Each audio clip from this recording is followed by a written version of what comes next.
Bonjour à tous, très heureuse de vous retrouver pour un nouveau journal sur 8 Mont-Blanc. Nous sommes le lundi 2 août 2019 et voici les titres. 12,5 millions d'élèves ont repris le chemin de l'école ce lundi. En Haute-Savoie, ils étaient plus de 155 000 à effectuer leur rentrée scolaire. Parmi eux, les collégiens ont reçu des mains des représentants du conseil départemental un précieux agenda. Reportage à suivre. Autre rentrée, celle des biathlètes. Le Martin Fourcade Nordic Festival a rassemblé 15 000 spectateurs sur le paquet à Annecy. Ils ont encouragé tout au long de la journée ce samedi les grands noms du biathlon mondial. La rentrée des classes est au cœur de toutes les attentions ce lundi 2 septembre 2019. En Haute-Savoie, près de 42 000 collégiens ont investi les salles de cours. Parmi eux, 11 500 élèves de 6e ont reçu un agenda, l'agenda du département, une distribution devenue tradition qu'a suivi pour nous Camille Rivollet.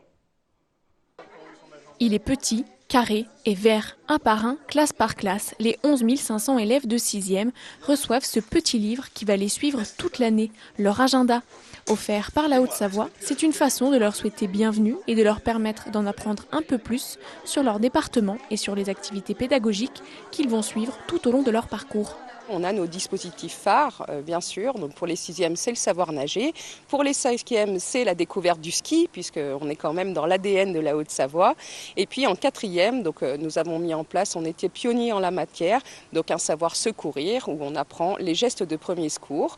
Et puis petit à petit, on développe de nouveaux dispositifs qui viennent compléter cette offre qui est à la faveur finalement des équipes pédagogiques. C'est apprendre, mais apprendre autrement et apprendre aussi sur l'ensemble du territoire haut-savoyard.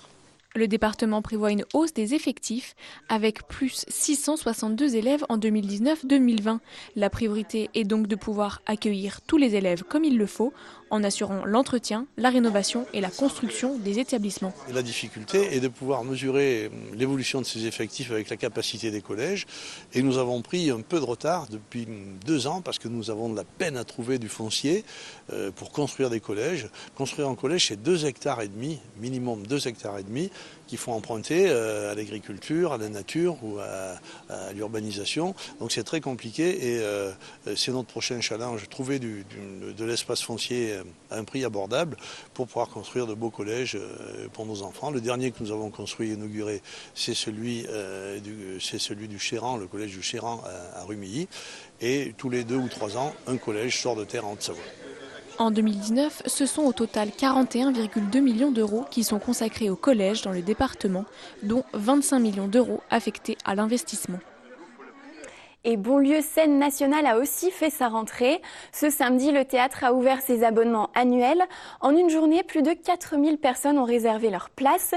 Si ces réservations peuvent être réalisées en ligne, de nombreux habitués se rendent sur place à l'aube, dans la nuit ou même la veille. C'est le cas de 2 abonnés un peu particuliers que nous avons pu rencontrer. Reportage.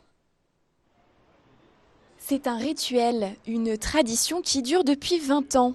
Chaque année, la veille de l'ouverture des abonnements, Pierre et Patrick installent leur campement pour la nuit. D'un commun accord, nous arrivons tôt et nous nous installons. Éventuellement, on parle avec la sécurité pour expliquer pourquoi on est là, pour pas que les inquiéter. Le plus souvent, ils sont au courant. Et puis on attend que la nuit se passe, c'est tout bête, il n'y a pas de mystère. Surnommés amicalement par l'équipe de Bonlieu Abonné 1 et Abonné 2, les 2 hommes désormais retraités ont noué une amitié au fil des saisons culturelles.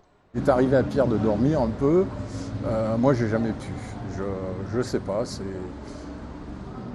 il y a le bruit, j'observe ce qui se passe, la jeunesse qui revient d'une boîte qui ne doit pas être loin d'ici, je marche un peu quand j'en ai marre d'être assis, non j'ai jamais réussi à dormir.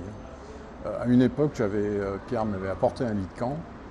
Malgré tout, je me levais et je marchais ou je bougeais un petit peu.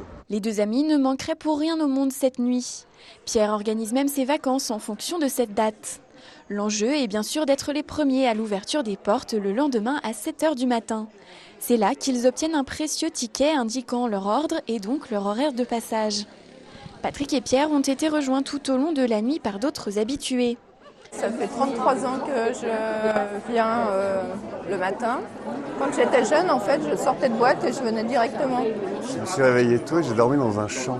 L'an dernier, Flore avait été venue et moi, toute l'année, j'avais été enchanté par le placement. Donc on s'était dit que ça valait le coup. Donc voilà, c'est pour ça qu'on est venu tôt. Mais apparemment, donc parce qu'il y a beaucoup de gens qui font ça tous les ans, donc on entendait dans la queue qu'il faut venir de plus en plus tôt, qu'il y avait des gens qui étaient là depuis 3h du matin. Voilà, alors peut-être qu'on trouvera un champ plus près l'année prochaine et qu'on viendra aussi à 3h du matin, je ne sais pas. Après un petit déjeuner bien mérité, à 9h pile, les abonnés 1 et 2 sont reçus au guichet. Ils ont réservé une trentaine de spectacles pour l'année et se sont déjà donné rendez-vous l'année prochaine au même endroit. Et nous restons à Bonlieu pour évoquer cette fois le festival Variations Classiques. Pour sa 3e édition, l'événement consacré à la musique classique a donné carte blanche à Laurence Ferrari. Passionnée de musique classique, la journaliste tenait également le rôle de récitante dans un Pierre et le Loup version jazz. Nous avons rencontré Laurence Ferrari pendant les répétitions de ce spectacle donné samedi dans la grande salle du théâtre de Bonlieu. Je vous propose de l'écouter.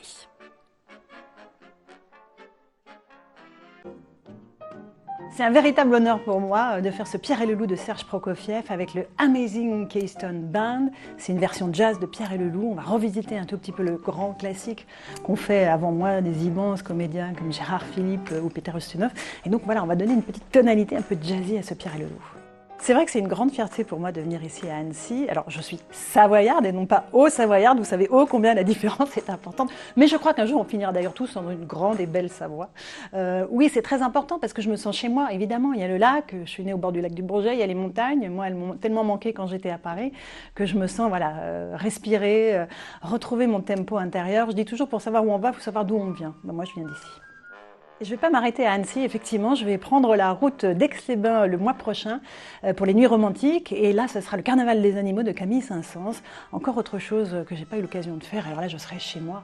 Alors là, je serai vraiment heureuse de jouer en famille dans ces Nuits Romantiques que mon père, à l'époque, a initiées. Et donc, ça va être un grand moment d'émotion, je pense, pour moi. Et de la culture, nous passons au sport avec un pari réussi pour Martin Fourcade. La première édition de son Martin Fourcade Nordic Festival a rassemblé une foule de spectateurs venus nombreux pour acclamer les meilleurs mondiaux sur le paquet à Annecy. Sur la piste, c'est Martin Fourcade lui-même qui a remporté la Mass Start en skiroo. Retour sur cet événement avec Sébastien Germain. C'était sans doute écrit. Après une dernière saison ratée dans les grandes largeurs, Martin Fourcade a renoué avec le succès sur son épreuve de skiroo, celle que lui et son équipe ont montée de toutes pièces. Certes, il ne s'agit pas d'une compétition officielle, mais une victoire reste une victoire. C'est génial de sentir sur la piste que j'arrive à faire la différence sur mes adversaires, de sentir que voilà, je marque un peu mon territoire à l'approche de l'hiver. J'ai vraiment envie de redevenir l'athlète que j'ai été il y a 2 ans, 3 ans, 4 ans, et pas le visage que j'ai montré l'hiver dernier. Et pour ça, ça va être essentiellement du repos dans les jours qui arrivent pour récupérer de tout ça et puis ensuite repartir sur les chemins d'entraînement en Italie en septembre. Et chez les femmes, les Françaises ont aussi brillé puisque la Savoyarde Justine Breza termine 3e de cette Mass Start, organisée sur le paquet et au bord du lac d'Annecy. Il y avait du travail à valider, du travail qui a été amorcé depuis plusieurs mois avec notre entraîneur de tir notamment et notre entraîneur de physique aussi. On revient d'une grosse période d'entraînement à Bessan et voilà, les sensations sont excellentes et c'était vraiment plaisant de courir dans la ville d'Annecy avec autant de monde et tout le monde joue vraiment le jeu, c'est très plaisant et j'ai pris beaucoup de plaisir. Cette première édition du Martin Fourcade Nordic Festival s'apparente donc à une belle réussite, autant sur le plan sportif que d'un point de vue populaire. Et pour le quintuple champion olympique de biathlon, c'est la récompense d'un long travail. On y a mis un peu toutes nos envies. On a dit soyons fous, rêvons. Faisons ça sur le paquet à Annecy. Tout le monde nous a dit non, ça va être impossible. Et on l'a fait. On nous a dit bon, on va réunir l'ensemble du milieu pour le village des Marques. Tout le monde nous a dit c'est impossible, on l'a fait. On nous a dit on va remplir la tribune de 3000 personnes. Ah non, c'est impossible. Il faut croire en ses rêves. Il faut pas avoir peur d'essayer, d'y aller. Et puis on est souvent récompensé. Et preuve de l'engouement autour de cet événement, les politiques n'ont pas hésité à faire le déplacement en personne. ministère des Sports, c'est notre objectif de parler de toutes les disciplines, tous les sports dans leur diversité et d'amener le plus possible les gens à venir en vrai voir des spectacles sportifs. En plus ici c'est un cadre magnifique à Annecy. Voilà, donc tout est réuni aujourd'hui, des sportifs qui s'engagent, un bel événement sportif qui réunit tout le monde et puis en plus des spectateurs qui sont au rendez-vous.